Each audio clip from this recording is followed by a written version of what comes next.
여러분 안녕하십니까? 린도알람입니다.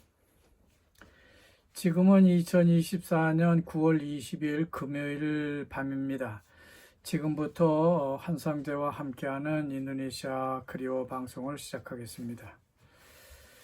인도네시아 자연이 그리워 방송을 시작하겠습니다. 지금 우리나라는 막바지 무더위를 지나고 있습니다. 너무 폭염이 길어지고 있으니까 포도가 잘 익지를 못하고 그냥 물러 터지기 시작합니다. 그런가 하면 벼농사는 아주 풍년인가 봅니다. 하지만 벼농사 농민들은 풍년도 걱정으로 가득 차 있습니다. 쌀값이 폭락하고 있기 때문이라는 것이죠. 그렇다고 전국에서 200여 대의 트랙터를 몰고 나와서 시위를 벌이고 있는 농민들도 있습니다. 그런 이유로 그런 데모를 한다면은 포도 농사를 짓는 농민들도 거리로 나서야 할 것 같습니다. 트랙터로 벼농사를 짓는 농민들은 그런대로 살만한 농민들이라고 생각됩니다. 물론 벼농사를 짓는 농민들이야 가격이 문제지만 과수나 채소 등을 재배하는 농가들도 길어지는 폭염으로 인해서 병충해가 급증하고 재배가 잘 안 되고 있는 것은 사실입니다. 또 농가 인건비는 물론 농자재 값도 많이 뛰고 있는 것도 문제죠. 하지만 도시 사람들은 농산물 값이 비싸다고 야단법석입니다. 정부는 물가를 잡겠다고 바쁘고 야당은 현금으로 25만 원을 지급해 주고 싶다고 또 졸라댑니다. 자영업자들도 뭔가 보조를 좀 해달라고 호소를 하고 있습니다. 이런 총체적 불균형을 조정해 달라고 국회를 국민들이 둔 것이지만 아무것도 되는 일은 없는 것 같습니다. 조정은커녕 자기들 범죄 은닉에만 몰두를 하고 있기 때문에 그런 것이죠. 이것이 나라냐라는 말도 이제 나오기 시작합니다. 그래서 탄핵이다, 하야다 하는 그런 정치적 투쟁이 계속되고 있는 겁니다. 자, 우리나라 뉴스는 이 정도로 해두고요. 이제 인도네시아로 가보겠습니다. 오늘 인도네시아 톱 뉴스는 솔로에서 족자로 가는 고속도로 제1구간 개통식이 보도되고 있는 겁니다. 조코이 대통령과 족자 술탄 하벤쿠버너 10세 그리고 건설부 장관, 중부자와 주지사 등이 참가를 하고 있습니다. 그런데 이런 작은 구간, 그러니까 전체 구간도 아니고 그 중에서 일부 구간만 고속도로를 개통한다고 해서 개통식을 대통령이 하다니 참 조코이 대통령은 좀 한가한 시간을 보내고 있는 것 같습니다. 인도네시아 정부와 국회는 무려 4개월에 걸쳐서 논의를 한 끝에 2025년도 내년도 프라보워 대통령 정부의 그 3천조 이상의 국가 예산을 마무리하고 정부와 국회가 합의했다고 전합니다. 그렇지만 내년 경기 부양을 위한 어떤 정책을 먼저 할 것인지에 대한 그 효과를 내기에는 좀 미미한 것이 아니냐는 평가가 나오고 있습니다. 이런 예산으로는 내년 국가 경제에 큰 부양책을 제공할 수 있을지 의문이 든다고 하는 겁니다.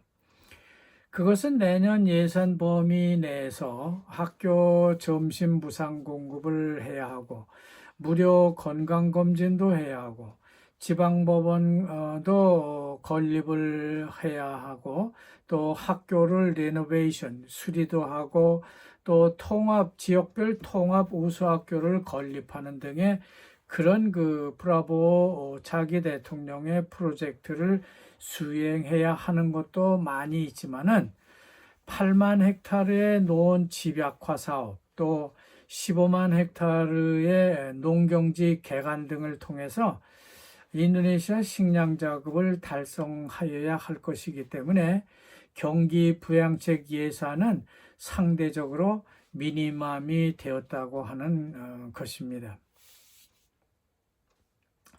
지난주 금요일부터 일요일까지 스나얀 자카르타 컨벤션 센터에서 열린 콤파스 여행 박람회에 18,000명의 방문객이 전시회에 참가를 해서 총 314억 루피아 상당의 다양한 체험 여행 상품을 구매한 것으로 보도되고 있습니다. 또 중부자와 수라카르타 주부들이 도시 주변에 버려진 땅에 관심을 갖고 도시 농업을 하려고 한다는 기사가 전해지고 있습니다. 이를 통해서 인도네시아의 식량 안보를 강화하는 동시에 기후변화의 속도를 억제하는데 좀 기여할 수 있을 것 아니냐 하는 그런 관측을 내놓고 있습니다. 수라카르타 여성시민단체로 정원도 가꾸고 잡초도 뽑으면서 물도 주고 하는 등 그야말로 도시농업을 실현하고 있다는 겁니다. 이런 정원 가꾸기 활동은 2019년부터 시작했다고 합니다만 이런 도시농업 활동은요, 우리나라에서도 이미 실시해 봤던 그런 경험이 있습니다. 하지만 지속 가능성이 없기 때문에 곧 실증을 내고 좌절하고 마는 것이 문제가 되겠습니다.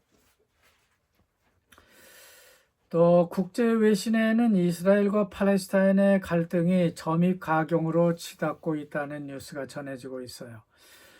레바논에서 삐삐가 동시다발적으로 폭발하는 사건으로 사망 내지는 중경상을 입는 이런 사고가 많이 발생했는데요. 이 사건을 수습하기도 전에 이스라엘은 새로운 전쟁 단계를 선언하고 있기 때문에 점입 가경이라고 하는 겁니다. 물론 헤즈볼라는 지지 않고 이스라엘에 어떻게든 보복을 할 것이라고 맹세까지 하고 있다고 합니다. 이를 지켜본 투르키에, 터키죠.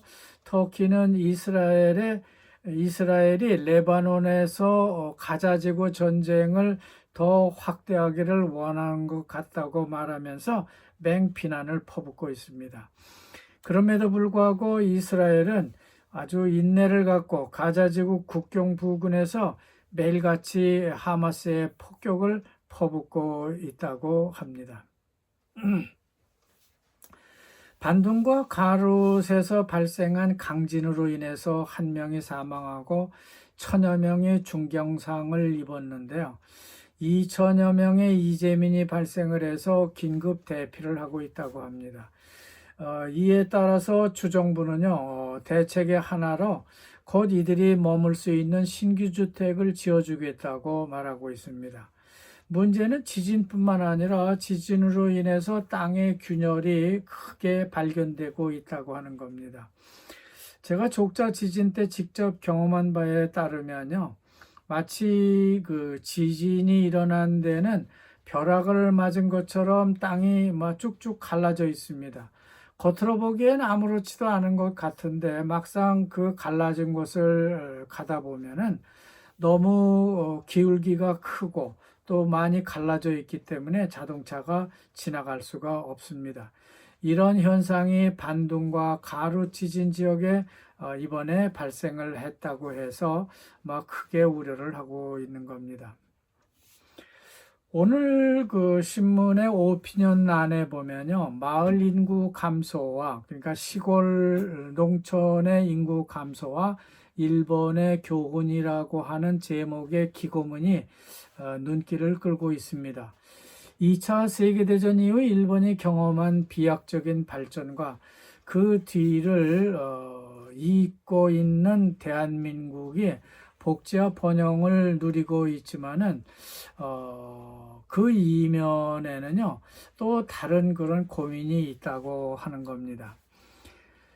요즘 평균 수명이 일본이나 한국은 점점 길어지고 있는데 세계은행이 낸 자료에 의하면은 일본의 기대 수명은 84세, 대한민국은 83세로 나와 있습니다. 그런데 일본은 2차 세계대전 이후 70년대 초 아시아 최초로 선진국이 되었고요. 그 뒤를 한국이 1995년에 선진국이 되었습니다. 하지만 몇 가지 요인에 의해서 역현상이 발생하고 있다고 합니다. 심각한 시골 마을 인구 감소와 대도시로의 집중화 현상, 그리고 출산율의 급격한 감소와 초고령화 사회 때문이라고 하는 겁니다. 따라서 농촌 젊은이들은 공부만 좀 하면은 일자리를 좀 쉽게 얻을 수 있는 도쿄라든지 서울과 같은 대도시로 떠나고 있다고 하는 겁니다. 도시에는 고등교육을 받을 수 있는 기회가 많고 또 취업할 수 있는 기회도 있고요. 의료 서비스 접근성이 용이하면서 더 많은 오락 옵션도 있고 더 나은 대중교통 등이 있기 때문에 그렇다는 거죠. 하지만 생활 습관의 변화가 가장 큰 요인이 아닌가 생각됩니다. 싱가포르, 쿠웨이트 등 도시 국가들을 제외한 일본 농촌 지역의 인구 감소 현상은 매우 심각한 수준이라고 합니다. 그러나 더 나아지기는커녕요 점점 더 심화되고 있다는 것이 더 문제라고 하는 것이죠. 왜냐하면 그들이 더 이상 일을 할 수 없거나 은퇴를 하게 되면은 서서히 사망에 이르게 되는데요. 그들의 농지와 집은 그냥 버려지게 될 수밖에 없기 때문이라는 겁니다. 과도한 고령화 비율이 높다고 하는 건요. 그만큼 버려지는 농지가 많고 넓고요. 그렇게 버려지는 집도 많다고 하는 것을 의미하는 겁니다. 하지만 이런 현상은 시골 지역에서 많이 발생하고 있습니다. 그 이유는 주인이 사망한 이후에는 상속인이 없거나 또 상속인이 있다고 하더라도 그 농지나 집을 관리하지 않고 그냥 내버려 두기 때문입니다. 이런 유령주택들이 늘어나게 되면 늘어날수록 도시로 떠나는 인구는 점점 더 많아진다고 하는 겁니다. 뿐만 아니라 학교도 문을 닫게 되고 심지어 슈퍼마켓도 문을 닫게 되거나 더 멀리 떨어진 곳까지 가야만 물건을 살 수 있게 된다고 합니다. 그렇다고 고령층의 노인들이 운전을 잘 할 수도 없으니까 시골 노인들은 점점 더 어려움에 처하게 된다고 하는 겁니다. 이런 현상이 더 심화되면은 마을이 공동화되고 국가 존립 자체도 위기에 다다를 수 있기 때문에 위험하다고 하는 것입니다. 한국과 일본이 세계 굴지의 산업 국가로 성공 신화를 쓰기는 했지만 그 이면에는요, 농촌 마을이 재물이 된 것이 아닌가 하는 생각이 듭니다. 특히 마을 공동체라든지 농민들, 또 여성들, 특히 미혼모와 그 자녀들이 실질적으로 가장 취약한 커뮤니티가 될 수가 있습니다. 이런 인구 감소 현상은 자바섬에도 일어나고 있다고 합니다. 왜냐하면 자바섬 젊은 사람들은요, 대다수가 일자리를 찾아서 도시로 가거나 또 고등교육 기회를 얻기 위해서 자카르타와 같은 대도시, 또 그 위성도시, 또 스마랑이나 족자카르타, 수라바야, 반둥, 메단, 마카사르 등으로 이주를 하고 있기 때문에 그렇다는 거죠. 지금 자바 인구는 1억 5,430만 명으로 추계되고 있는데 전체 인구의 66% 이상이 자바에 살고 있습니다. 그 중에서 34% 정도는요, 농촌 지역에 살고 있습니다. 그러나 일본이나 한국처럼 버려진 집이나 농지가 자바섬에도 그런 현상이 나타나려면은 아무리 늦어도 상당한 기간이 지나야만 그런 현상이 나타날 것입니다.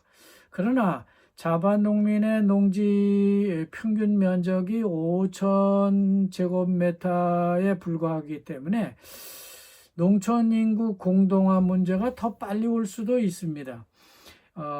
왜 그러냐면 그들이야말로 누구보다 먼저 농촌 마을을 떠날 수 있는 사람들이기 때문에 그렇다는 거죠. 남의 땅을 소작하는 농민들. 그러니까 그들은 도시의 일자리만 찾게 되면은 아주 미련 없이 농촌을 떠날 수 있게 되기 때문에 오히려 공동화 현상이 더 빨라질 수 있다고 하는 겁니다. 지난 10년간 인도네시아는 정치적 목적으로 인해서 마을 기금이라고 하는 붐대사라는 자금을 살포해 왔습니다. 마을 기금으로 농지 보존을 하려고 했던 것인데 그걸로 농민들을 시골에 묶어둘 수는 없는 것 같습니다. 붐대사는 그래서 간판만 내걸었지 실제는 없는 마을이 많다고 하니까 그 정책은 실패한 정책이 아닐까 하는 생각이 듭니다. 하여간 한국과 일본은 저출산으로 인해서 마을 인구 감소 현상이 심화되고 인구가 도시로 집중하는 도시 집중화 현상이 현저하게 나타나고 있습니다. 인도네시아도 지금 그런 도시 집중화 현상이 나타나고 있다고 볼 수 있습니다. 따라서 인도네시아 농촌에는 지금도 젊은이들은 없고 고령의 농민들만 남아서 어렵게 농사를 짓고 있습니다. 벌써 인도네시아는 한국과 인도네시아의 저출산에 따르는 인구 감소 현상을 바라보게 되는데 미래의 자바 농촌 인구 감소에 대비해서 인도네시아 정부는 이것을 어떻게 해결할 것까 이런 일은 다가오지 않을 것으로 믿고 있습니다. 그러니까 인도네시아도 곧 농촌에는 고령화 현상 내지는 청년 부족 현상이 심화될 것으로 예상됩니다. 여기까지 하겠습니다. 여러분 감사합니다.